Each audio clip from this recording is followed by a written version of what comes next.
దాంతో మరొకసారి పెద్దలు భేటీ అయ్యి క్లాస్ తీసుకుంటారని టాక్ వినిపిస్తుంది. ఇక దీనిపై మరింత సమాచారాన్ని మా ప్రతినిధి భవిత లైవ్ ద్వారా అందిస్తారు. భవిత, చెప్పండి, గతంలో కూడా చూసుకున్నట్టయితే మొన్న అసెంబ్లీ ఎన్నికల్లో కూడా పార్టీ అధ్యక్షుడు మార్పుతో మొదలైన పార్టీలో అంతర్గత విభేదాలు కొనసాగుతున్నాయి. ఈ నేపథ్యంలో అసలు పార్టీ హైకమాండ్ ఏమని పార్టీ అధ్యక్షులకు, పార్టీ నేతలకి సూచనలు చేస్తుంది? అప్డేట్స్ ఏంటి? గత కొంతకాలంగా బీజేపీ రాష్ట్ర రాజకీయాల్లో కొంత పరిణామాలు చోటు చేసుకుంటున్నామని చెప్పుకోవాలి. అయితే రాష్ట్ర అధ్యక్షుడి ప్రకటన నుంచి కావచ్చు, జిల్లాల అధ్యక్షుల విషయంలో కావచ్చు, ఇతరత్ర కార్యవర్గానికి సంబంధించిన విషయంలో కావచ్చు, ఖచ్చితంగా విభేదాలు తలెత్తుతున్నాయని చెప్పుకోవాలి. ఎందుకంటే మేము చూపించినటువంటి అభ్యర్థుల పేర్లు ప్రకటించలేదు అంటే అధిష్టానానికి కొంతమంది మాత్రమే పనికి వస్తారా అన్నట్టు కూడా కొంత అంటే రాష్ట్ర అంటే మొదటి నుంచి ఎమ్మెల్యేగా ఉన్నటువంటి రాజా సింగ్ కూడా కొంత తీవ్రమైన వ్యాఖ్యలు చేసినటువంటి సందర్భం కూడా మనం. అయితే గత కొంత కాలంగా రాష్ట్రంలో తెలంగాణలో ఖచ్చితంగా బీజేపీ అధికారంలోకి రావడమే లక్ష్యంగా ఖచ్చితంగా బీజేపీ నేతలు పనిచేయాలంటే కూడా ఇటు రాష్ట్ర స్థాయి నాయకత్వం నుంచి కూడా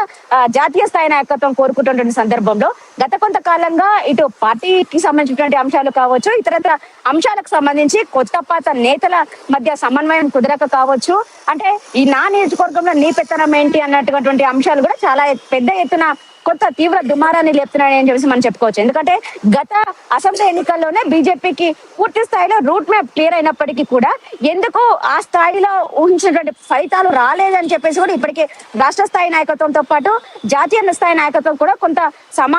ఆలోచనలు చేసినటువంటి నేపథ్యంలో తర్వాత వచ్చిన పార్లమెంట్ ఎన్నికల్లో మాత్రం ఖచ్చితంగా ఏదైతే అధికార పార్టీకి వచ్చినటువంటి సమానంగా సీట్లు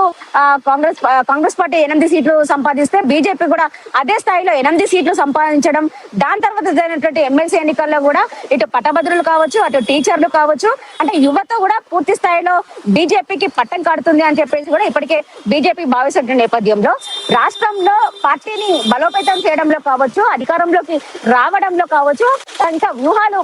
పన్నాలి తప్ప ఎందుకు మరింత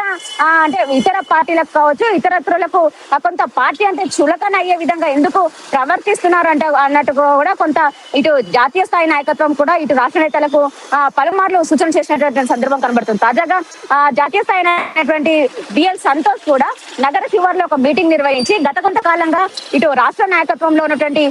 ఏదైతే విభేదాలు పక్కన పెట్టి ప్రతి ఒక్కరు కూడా పార్టీ కోసం పనిచేయాలి తప్ప నీ వర్గం నా వర్గం అంటూ కూడా పని చేయకూడదు అని చెప్పేసి కూడా వాళ్ళకు కొంత క్లాస్ పీకినటువంటి సందర్భం కనబడుతుంది. ఎందుకంటే ఎవరైనా కూడా పార్టీ లైన్ లో నడవాలి, పార్టీ కోసం పనిచేయాలి, మేము బీజేపీ వర్గం అని చెప్పుకోవాలి కనుక ఎవరు కాలే అంటే నేను కిషన్ రెడ్డి వర్గం కానీ, నేను బండి సంజయ్ వర్గం అని కానీ, నేను ఈటెల రాజేంద్ర వర్గం, ఇట్లా ఎవరికి వారు వాళ్ళ సొంత ఆలోచనలతో ఎవరు కూడా నడవకూడదు అని చెప్పేసి కూడా బిఎల్ సంతోష్ కొంత వాళ్ళకు క్లాస్ పీకడమే కాకుండా ఇప్పటికైనా కూడా మీ తీరు మార్చుకోకపోతే నా దారి నాదే అంటూ వ్యవహరిస్తే మాత్రం ఖచ్చితంగా వాళ్ళపైన తీవ్ర పరిణామాలు ఉంటాయి, చర్యలు తీసుకుంటామని చెప్పేసి కూడా వాళ్ళకు చెప్పినట్టు సందర్భం కనబడుతుంది. అదే స్థాయిలో మొన్న తాజాగా లాస్ట్ గురువారం కూడా పార్లమెంట్ సమావేశాలు జరుగుతున్న నేపథ్యంలో గత కొంతకాలంగా కూడా వివిధ రాష్ట్రాల ఎంపీలతో మోదీ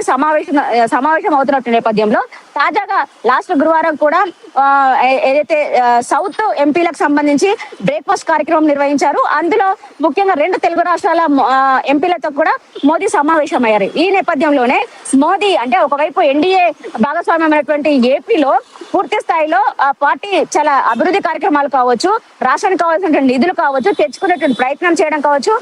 ఎంతో అంటే ముందుకు వెళ్తుంటే ఎందుకు తెలంగాణ రాష్ట్రంలో పార్టీ అడుగంటేలా చేస్తున్నారన్నట్టు కూడా కొంత క్లాస్ పెట్టిన నేపథ్యం కనబడుతుంది. ఇప్పటికైనా తీరు మార్చుకోండి. ఎందుకు కాంగ్రెస్ పార్టీ చేసినటువంటి వైఫల్యాలను కావచ్చు, కాంగ్రెస్ పార్టీ ఇచ్చినటువంటి హామీలను కావచ్చు నెరవేర్చని క్రమంలో ప్రజల వైపు ఉంటూ కాంగ్రెస్ పార్టీని అంటే ప్రధాన ప్రతిపక్షంగా ఉండాల్సినటువంటి అంటే ఏదైతే కాంగ్రెస్ పార్టీకి అనుగుణంగా 8 సీట్లకు అనుగుణంగా బీజేపీ 8 ఎంపీ సీట్లను గెలిచినప్పటికీ ప్రధాన ప్రతిపక్షంగా ప్రజల కోసం పోరాటం చేయాల్సిన బీజేపీ ఎందుకు స్తబ్దుగా ఉంటుంది, ఎందుకు అధికార పక్షానికి అంటగా అవుతున్నారు అన్నట్టుగా కూడా కొంత మోదీ క్లాస్ పీకినట్టుగా తెలుస్తుంది. అయితే ఎవరి గ్రాఫ్ ఏంటి, ఎవరు నియోజకవర్గంలో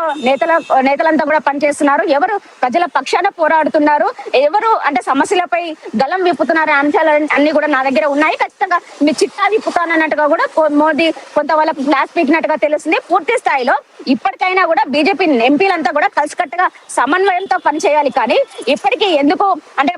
కొత్త నేతలకు పాత నేతలకు మధ్య సమన్వయం కుదరట్లేదు అని చెప్పేసి కూడా ఒకవైపు క్లాస్ పీకుతున్నటువంటి సందర్భంలోనే ఉదయం బ్రేక్ఫాస్ట్ మీటింగ్ లో ఈ అంశం తెరపైకి వచ్చినప్పుడు అదే రోజు మధ్యాహ్నము తెలంగాణలో ప్రస్తుతం అంటే స్థానిక ఎన్నికలు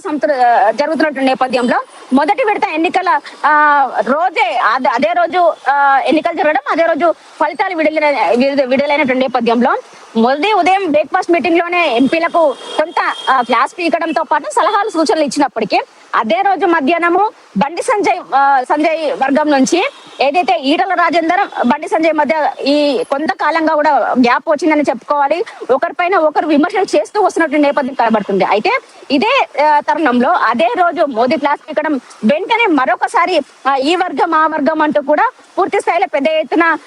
చర్చలు జరగడం, అంటే ఏదైతే హుజూరాబాద్ నియోజకవర్గానికి సంబంధించి కమలాపూర్ మండలంలో ఈటల రాజేందర్ ని మట్టి కలిపే ప్రయత్నం బండి వర్గం చేస్తుందని చెప్పేసి కూడా పెద్ద ఎత్తున ఈటల వర్గము ఆరోపణలు చేసినటువంటి నేపథ్యంలో ఈటల రాజేందర్ ఏదైతే బలపరిచినటువంటి అభ్యర్థి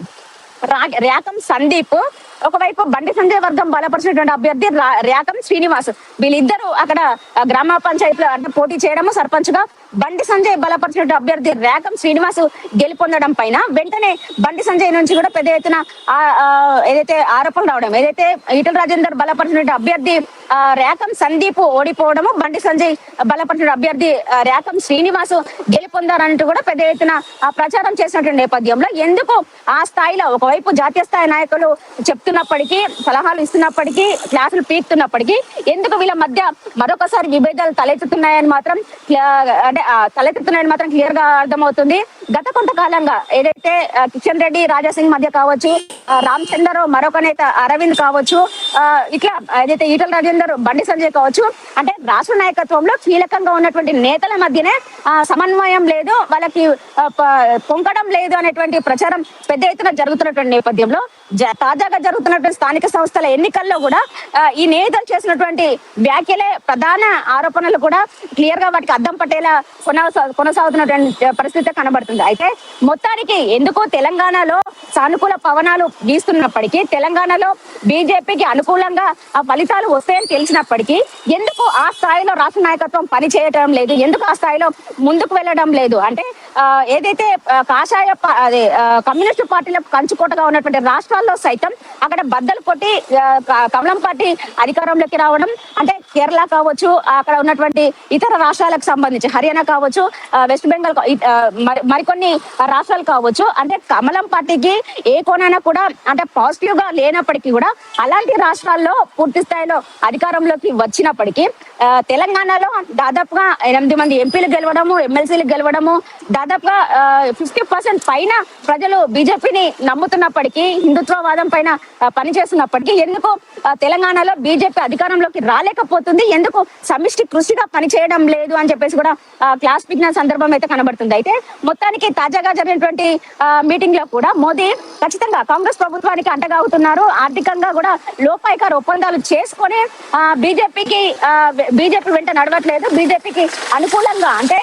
రాష్ట్రంలో పార్టీని ముందుకెళ్లేటువంటి దిశలో పని చేయట్లేదు అని చెప్పేసి కూడా మోదీ క్లాస్ పీకడము, త్వరలోనే ఇప్పటికీ కూడా పద్ధతి మార్చుకోకపోతే ఖచ్చితంగా వాళ్ళ పైన వేటు తప్పదు,